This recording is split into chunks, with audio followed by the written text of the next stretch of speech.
নমস্কার, সবাই কেমন আছেন? শুভ অক্ষয় তৃতীয়ার প্রীতি ও শুভেচ্ছা। অক্ষয় শব্দের অর্থ হলো যা ক্ষয়প্রাপ্ত হয় না।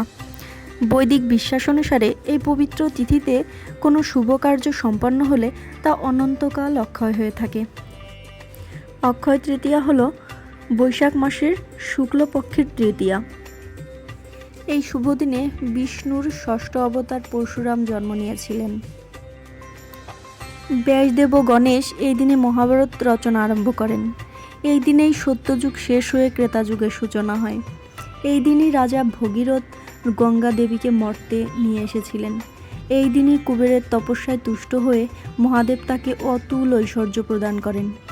কুবেরের এই দিন লক্ষ্মী লাভ হয়েছিল। এই তিথি হতে পুরীধামে জগন্নাথ দেবের রথযাত্রা উপলক্ষে রথ নির্মাণ শুরু হয়।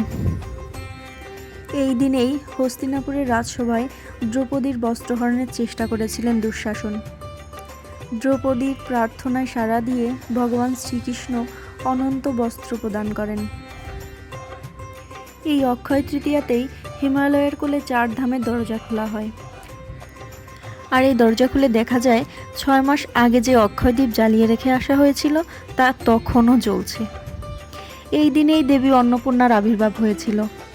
অক্ষয় তৃতীয়াতেই শ্রীকৃষ্ণের সঙ্গে দেখা হয় বাল্যসখা সুদামার। এক মুঠো চালের বিনিময়ে সুদামার সব দুঃখ কষ্ট মোচন করেন শ্রীকৃষ্ণ। এমন অনেক মাহাত্ম্য আছে এই অক্ষয় তৃতীয়ার। এই দিনে আপনি যা করবেন সেটাই অক্ষয় হয়ে থাকবে। আপনি পাপ পুণ্য যাই করবেন সেটাই অক্ষয় হয়ে থাকবে। আমি এখনও সঠিকভাবে হয়তো পূজা পাঠ করতে পারি না, কিন্তু চেষ্টা করি। জানি না কতটুকু হয়। আসলে আমার কাছে মনে হয় মন্ত্র পূজা আর্চার থেকে ভক্তিটাই আসল। ভক্তি করে পূজা করলে ভগবান ঠিকই সন্তুষ্ট হন।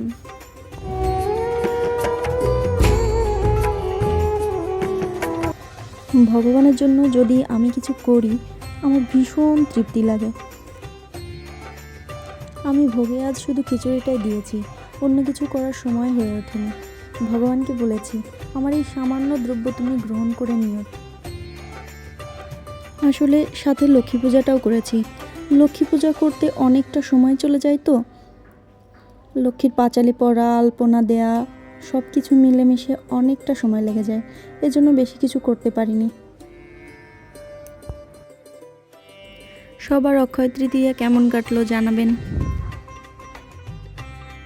হরে কৃষ্ণ কৃষ্ণ কৃষ্ণ হরে হরে, হরে রাম রাম রাম হরে হরে। জয় রাধে।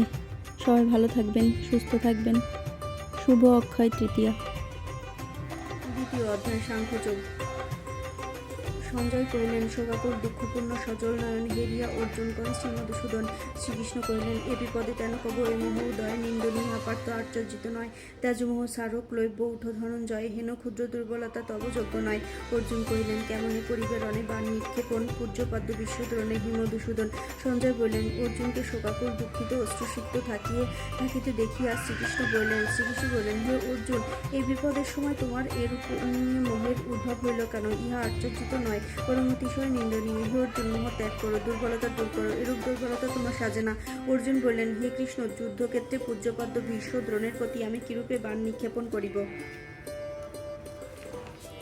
গুরু হত্যা না করিয়া ভিক্ষান্ন খাইবে, গুরু রক্ত রিক্ত রাজ্য ভোগ না করিব। জয় পরাজয় কিবা ভালো কহ মোরে, অবাধ্য বান্ধবগণ